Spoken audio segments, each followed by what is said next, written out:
Essay 121, Reality and Platonic Realism, August 6, 2019. It's worth recalling that Platonic realism is idealism in a manner of speaking. Nominalism takes naive perception of reality for what it is. Reality's etymology is from real.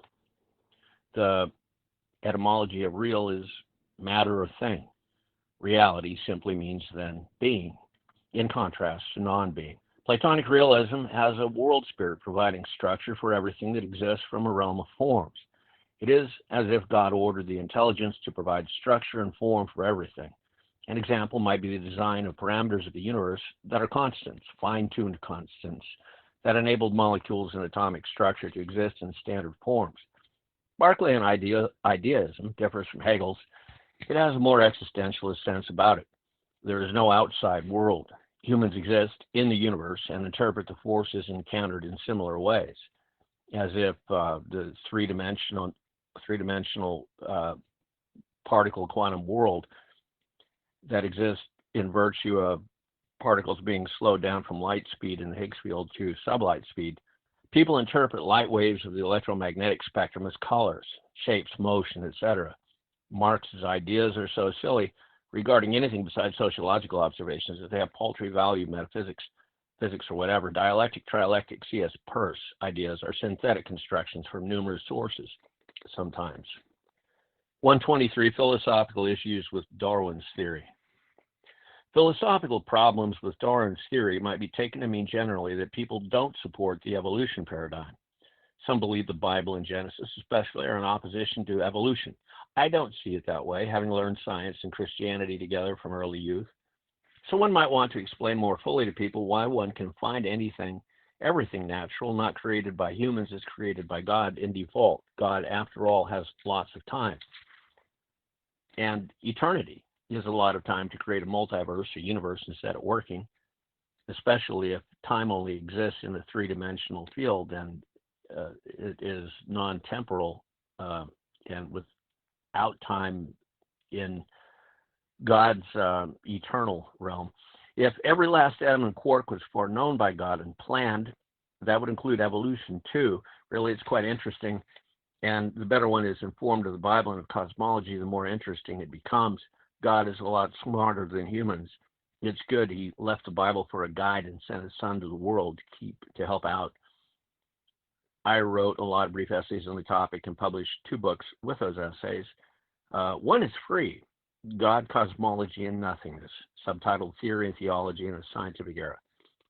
I've learned more and thought more about cosmology and creation since I wrote those. Someday maybe I'll add a 3rd collection. I have read the KJV more than a half century and believe God evolved the world, and the apocalypse occurred in the 1st century AD when Jerusalem was destroyed. Christians scattered and martyred, and the building of the kingdom of God was then new for the passing generation of the old era. Some believe it wise to repeat pre-tribulation philosophy and to believe their own interpretation of Genesis is infallible. I would say that evolution theory is natural, and God created all natural things. Scientific atheists and some reactionary Christians are just wrong about things, making a dialectical opposition of evolution of the Bible is wrong. It misleads many souls and government decisions. A fine-tuned multiverse is implicitly a little contradictory. Every possible universe that could exist does exist in some form, is the theory. Each universe should be fine-tuned for it to be what it is. That's nearly a principle of identity.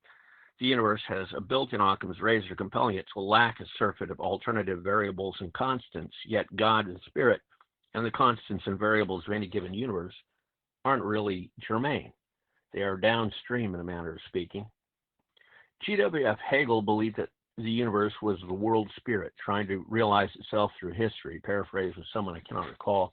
He thought the German state of his time was the highest evolution of the intelligence.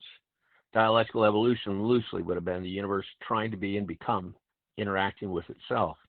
An analogy might be that the world spirit began its material paradigm self-awareness program as a tiny seed at the Big Bang and evolved through interactive changes into something larger, more pluralistic, with sentience being the highest phase achieved within a government and society. That was 19th century Germany. That was a practical way for a philosopher to get some approval from the aristocrats of his nation, though I doubt that Hegel invented the theory just to kiss the A of the most rich rulers. Hegel was rightly called an idealist. All of this dialectical progress was working of spirit. Hegel wrote a nice, smaller version of the phenomenology of mind titled Realms of Absolute Spirit in a version I read. A comment on omniscience, essay 124. I tend toward belief in God's omnipotence and omniscience. For instance, in the mathematical universe paradigm of Tegmark's with level 4 multiverse, in my opinion, the entire construct is actualized thought of God in which human subroutines experience what God wills. Evil in the Bible is natural disaster, while wickedness is a human malevolence to others. The capacity of God exceeds human understanding. Humans are contingent being. What? Plotinus's Enneads, Plotinus was a Neoplatonist of the 2nd century, or 3rd century rather, illustrates some of the mystery of the one God. Being omniscient, he has no questions to answer or choices to make. Those are temporal phenomena of contingent beings that do not know the past, present, and future of everything, including every possible actualized form of multiverse. Omniscience is not like the temporal phenomenon, including sentient minds. Everything that exists is temporal. God is more than that, of course. If multiverse actually does exist, for God, they would have existed in fully actualized infinite form from the beginning in his knowledge. All human or theoretical sentience of contingent beings is less than a fraction of everything that is God. Sentient besides God that wants more knowledge has questions, needs to learn, etc. It is endemic to the criterion of temporal thermodynamic being. God is more than everything. He creates, including multiverses. There is much temporal language not well suited to describe the non-temporal, eternal, that yet encompasses the appearance of temporal thermodynamic change that contingent beings experience. To answer the second paragraph first, God said, I am. He does not need to prove his own existence. That would seem somewhat neurotic from a human point of view. It is interesting that he encompasses temporality, yet is eternal. God is spirit. The temporal thermodynamic physical universe is always in change. It seems to be made of quarks and strings. Strings have one dimension. Points have 0 dimensions. Leibniz believed that one-dimensional monads were the primary element of matter. However, one regards the smallest component, particle wave pieces of matter. It is built up from basic variparticle field components of some unknown kind, and the protocols add up to form the steady state of matter and energy comprising the universe. And it is known that there are 3 dimensions rather than 2, simply because subatomic particles are slowed down from the speed of light and pick up a 3rd dimension in the process. They slow down in the Higgs field. Pure spiritual foundation in the mind of God is challenging to understand, yet the size or scale is relative unto God and his own being. I wonder if, as particles slow down in the Higgs field to sublight speed, if they don't acquire relativistic effects. And I wonder if relativistic effects on subatomic particles that formerly were traveling at light speed and slowed down in the Higgs field, picking up the 3rd dimension, I wonder if the size and power of various subatomic particles at some level and dimensions isn't in some kind of proportionality in accord to relativity as well, relativistic effects in regard to other subatomic particles. Tegmark's book is worth reading, The Mathematical Universe. He does not intend for it to be a theological paradigm at all, simply math. He believes math makes up the multiverse at the fundamental level as a possibility. A multiverse may be fully actualized, is very large, yet static. Mind travels through the multiverse, and each thought one has switches a mind through it to another universe with the correct corresponding structure for the thought. Thought is all that moves. Heraclitus and Parmenides, 2 pre-Socratics, commented on what changes and how it might be viewed relativistically. There are innumerable ways to have a purely spiritual universe and multiverse. It may appear from some perspectives to grow and expand, and from others perhaps not. People are familiar with the paradoxes of general and special relativity, so one should be able to imagine what scale and how a multiverse might be, just the thought of God's within his other non-temporal stuff. If humans are comparable to real numbers and to a small fraction between 0 and 1 at a virtually infinite level of reduction between those numbers. A set of some arbitrarily small number repeated equal to the population of the earth and are unaware they are of that scale and made of spirit, yet set aside by God. They have a challenge before them in understanding all numbers and number theory that could possibly exist to its infinite scale, and the numbers and math are just a single aspect of God's work. 125, virtue signaling and affirmative action for Dems in showbiz. Buzzwords tend to be annoying. Virtue signaling is a contemporary pop phrase for showbiz. People that ordinarily would be typical Democrat Party voters are portrayed in hero of the Soviet Union kinds of roles in acting. They expropriate traditional Republican straight white male roles and replace them with women, LGBT, LGBTQs, and non-white race actors and actresses. And they don't examine some of what they do very well either. Some of the recent demands for the policemen, for justice for the policemen who were present at the killing of George Floyd, almost resemble. I have to think about how their behavior reminds me of lynch mobs of the Old South. And if the racial roles were reversed in the Old South, with blacks having white slaves, I imagine that some of the mob actions in Minnesota, Michigan, and elsewhere, that those people would happily be in the lynch the minority role. I mean, they just seem to lack a certain amount of reserve to them. That people besides Republicans that are straight and white males want to star in Hollywood is understandable. Even so, it is wrong to describe the drive to make the change to Democratic Party characters as virtue for itself. Not being an archetypal Republican does not make an actor or actress virtuous by default. I find the politicization of virtue annoying for the Democrat Party isn't much for classical or Christian virtue. They redefine virtues as meaning something like beyond good and evil, annoyingly. Superpowers or excellence in killing do not signal the presence of virtue, even if the killers have blue skin. Doing the wrong things for virtuous reasons reduces the virtue rating by at least 50%. Socrates might have pondered that sort of thing. Classical Platonic virtue isn't obvious to others. Erotic ethics are the essence of classical virtue, and the contemporary Democrat Party isn't anything like that. Ordinary people probably are not especially virtuous for being prosperous, spending and consuming a lot while following contemporary trends, fashions, and language use, conforming consumerism and conspicuous consumption, aborting 60 million babies since Roe v. Wade, watching television networks, mainstream media owned by the 1%, acquiescing in $22 trillion, now $26 trillion of debt while taxes are being cut on the 1%, and there is no tax on capital. A society that pays soldiers mercenary wages instead of fielding volunteers, serving motivated with patriotic public service as guardians of the state, allowing the democracy to be transformed into corporatism and marriage to morph into the meaninglessness of multiple divorce and homosexuality are not examples of virtue at all. It is Orwellian takeover signaling, not virtue signaling. It is fine to signal political preferences, yet wrong to couple that with the word virtue, unless one intends to debase the meaning of virtue. I have no idea how politicians in Hollywood, without good ideas that could actually make society work better, imagine they are virtuous or are capable of signaling virtue.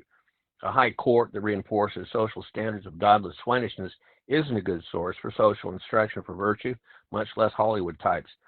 If Hollywood portrays characters that do not support democracy, the reform of capitalism within democratic parameters, Christian ethics, honesty, philosophical learning, faith, courage, and adversity, individualism, sobriety, temperance, ecological, economic, space exploration, efficiency in technology, and the elimination of poverty and oppression by others in the state are simply a society, inventiveness, excellence, and erotic ethics, it just isn't virtue. Sorry, Hollywood. Extinction Rebellion. Too many people with too few reforms of capitalist ideas. The Extinction Rebellion movement in reaction to global warming danger is handicapped severely by a lack of good ideas about how to reform capitalism such that it would be transformed toward a sustainable ecological economic foundation. They should, of course, advocate a tax on capital, inheritance, and income that is quite progressive.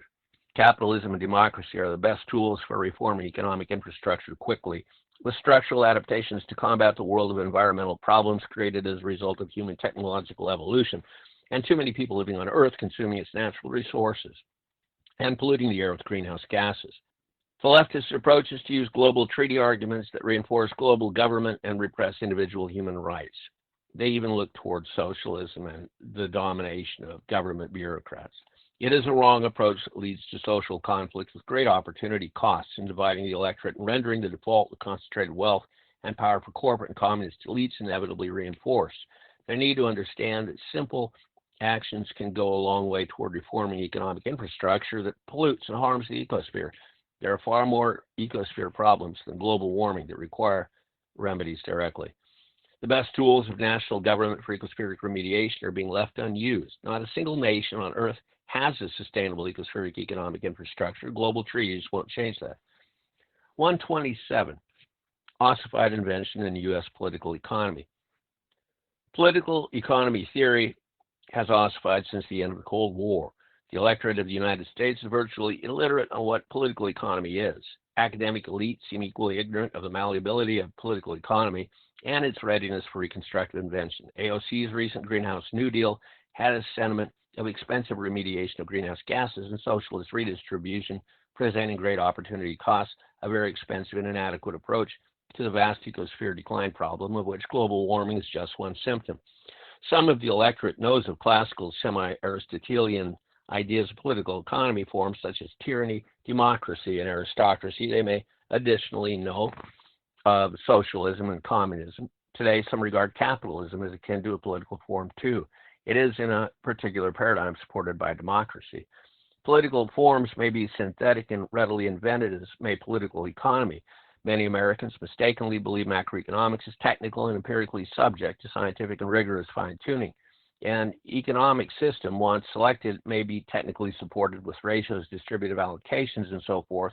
The idea of creative destruction was especially useful for global capitalist enterprises evolving into planetary corporatism and plutocracy. It benefited from an ability to work well with socialist nations such as China seeking free market principles and ideas to stimulate the moribund repression of a socialist dictatorship of the proletariat's ruling elites.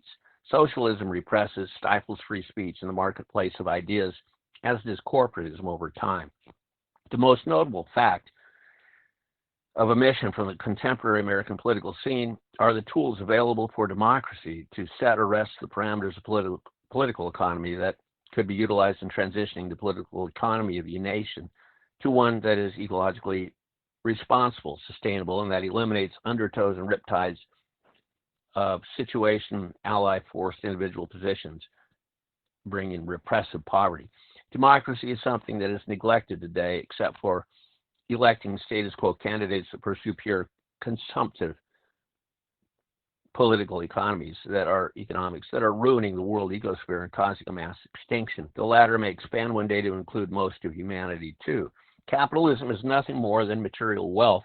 Capital acquisition is built up and sought by every form of government, though not necessarily. There is intellectual capital too. Natural capital is the wealth of water, land, ecosphere, and the air that sustains life on this planet. Capitalism is malapropism, taken to mean a particular actualization of corporatist market economics of advantage to the richest to the most rich. It has a self-reinforcing network concentration of wealth pattern. Politicians of both major parties support it, though with some socialist redistributionist caveats. And obviously, there is a paucity of ecological economic development in the United States today. Political economy is very difficult for ordinary voters to understand. They may encounter choices of old and venerable forms, such as the perennial contest between capitalism and socialism, communism. Yet as they pursue technical microeconomics and do not experience good ideas that would repackage the political economy within the democratic and free enterprise paradigm, they elect to reinforce dysfunctional policies given to them. It would be possible to limit patent exclusivity to 3 years with 10% royalties for the inventor after 3 years if anyone manufactures and has sales with the invention. That would accelerate the pace of technological change locally. It would be possible to ban rectilinear lots and allow just circular with green space required between lots as a way to compel some green space for wildlife. It would be possible to cap the square feet of any housing for individuals and to require that any constructions that have no net loss of biota, possibly with greenery growing on the exterior of buildings. There are a number of ways to change the rules for a society within constitutional parameters to let government alter the political economy to one that provides theoretical life continuity for all remaining species, including human life in the United States. Other nations could follow the pattern changes of any nation, such as the United States, develop a political economy that is pro-quality growth and that stops the economic consumption of natural resources as if the environment itself was disposable overall. That may occur because a lot of people just aren't very bright, and they believe it actually is. They go about life as if they were mowing the lawn and consume it everywhere. That's all they need to do. They're raking in the money. Human beings have limited capacity to think outside their usual occupational pursuits. They benefit from recurrent patterns of behavior such as commuting daily to work and a job of 2,000 hours annually. Political economy is a non-proximal interest, though it does affect them personally. Most politicians are not philosophers. They don't have the time to think about much philosophical things, even if it concerns the actual material and natural world they live in. So there is little prospect for leadership arising to guide the nation toward free enterprise political economy paradigm that serves the interests of the people of the United States best.